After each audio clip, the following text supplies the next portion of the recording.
Hi, this is video lecture 11.1 on the causes of World War I. You guys should remember from sophomore year on this study that there were 4 causes of the Great War. The first cause is nationalism. Nationalism is extreme pride in your country. Take, for example, England and Germany here. I'm better than you. Nein, we are way better than you. So you have these countries that create tension because they feel like just because of their nationality, they're just better than everybody else. The second part of nationalism, though, has to do with groups of people desiring to create their own country. We saw that during this time period in the Balkan region with the Slavic people having a desire to create their own country. The second cause is imperialism. During this age of imperialism, European nations, in search of raw materials to fuel their industrial machines, went to places like South America, Asia, and Africa. And these European nations would compete to colonize people and pull out these natural resources. When they began to compete over these areas in Africa and Asia, that led to tension back home.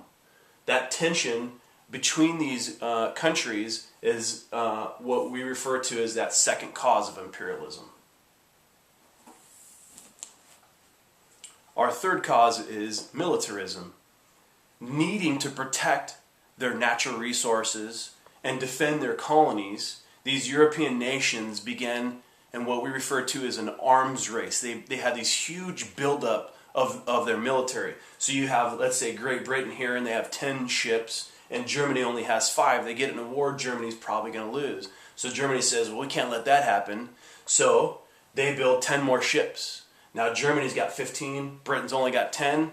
Now Britain's going to lose. So they begin to build and increase their military. The second part of militarism is a glorification of war, where these countries began to use propaganda to promote this idea that joining the military would be not only the greatest thing you could do for your country, it would be the most honorable thing you could do for yourself and your family. Our fourth cause was our system of alliances. Originally, these systems, what an alliance is an agreement between 2 countries to aid each other in times of war. And so you had these alliances, and really the idea was if you had enough guys on your side, someone who's looking to pick a fight with you, probably not going to do that because you've got some buddies that are going to defend you. And that's what these system of alliances did. You had the Triple Entente with Great Britain, France, and Russia. You had the Triple Alliance with Germany, Austria-Hungary, a little bit later on the Ottoman Empire, and we've got this guy, this is Italy in 1915. They actually changed sides over to the Triple Entente.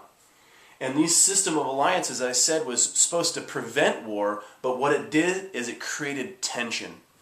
All of these causes, all 4 of these causes, created great tension. So you guys remember, though, that there was one spark that was needed in order to ignite this flame of the Great War. With nationalism, imperialism, militarism, system of alliances, as I mentioned, all those are going to create great tension, and they just need this one spark. And that spark was created down here in the Balkan region, known as the powder keg of Europe. You guys remember with the assassination of the Archduke Francis Ferdinand, Austria-Hungary sends an ultimatum to Serbia. Serbia can't meet that ultimatum. Ultimately, Austria-Hungary declares war, and once that declaration of war happens, the system of alliances began sucking all of these countries into World War I. So, these are the 4 causes and the spark of World War I.